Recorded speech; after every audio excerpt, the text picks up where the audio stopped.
Eh, Ahora les voy a presentar la segunda parte de esta trilogía de videos en donde estamos tratando de establecer las características de cada una de las figuras jurídicas que se han presentado en la universidad y que también tienen que ver con los órganos administrativos que jurídicamente se encuentran vigentes. En esta segunda parte lo que tratamos es de exponer, ¿no?, en qué consistió la llamada descentralización administrativa que se dio en 1992, ¿sí?, en el marco del Acuerdo Nacional para la Modernización Educativa, ¿sí?, y que consistía en la descentralización de la Universidad Pedagógica Nacional. Esto se planteó en términos jurídicos en el marco de la Constitución Política de los Estados Unidos Mexicanos, en el artículo 73, fracción 25, que dispone que el Congreso de la Unión, buscando unificar y coordinar la educación en toda la República, expedirá las leyes necesarias destinadas a distribuir convencionalmente entre la Federación, los estados y los municipios en el ejercicio de su función educativa y las aportaciones económicas correspondientes. En el servicio público, con fecha del 19 de mayo de 1992, fue publicado en el Diario Oficial de la Federación el Acuerdo Nacional para la Modernización Educativa.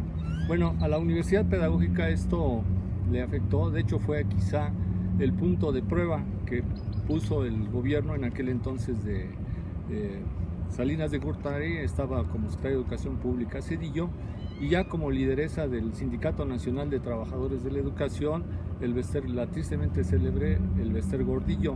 Lo digo por esto porque hubo ahí un acuerdo popular y político entre los gobiernos de los estados, el gobierno federal y el Sindicato Nacional de Trabajadores de la Educación. ¿Sí? Los trabajadores prácticamente no participamos en ese proceso de descentralización, y esta descentralización consistió, como lo dice el marco normativo, en formular una serie de convenios que planteaban la transferencia de las unidades a los gobiernos de los estados, y que el recurso que llegaba a la unidad central se distribuyera hacia los gobiernos de los estados.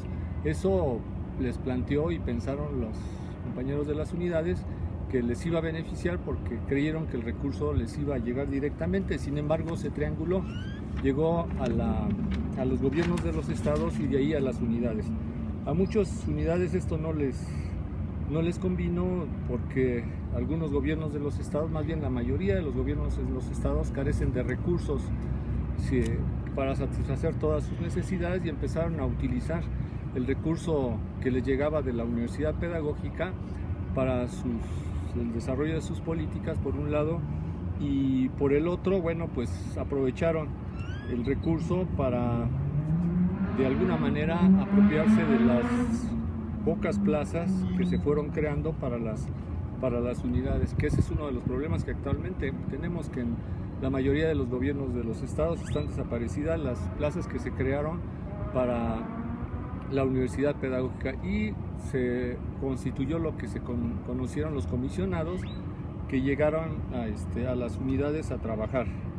En esta descentralización resulta que la SEP sigue nombrando a los directores de las unidades, y bueno, la SEP determina, ¿sí?, la política a seguir en términos de la falta de una ley orgánica, ¿sí? Entonces en eso consistió esta llamada descentralización.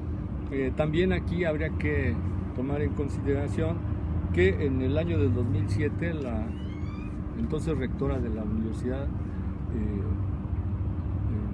planteó la posibilidad de descentralizar la universidad.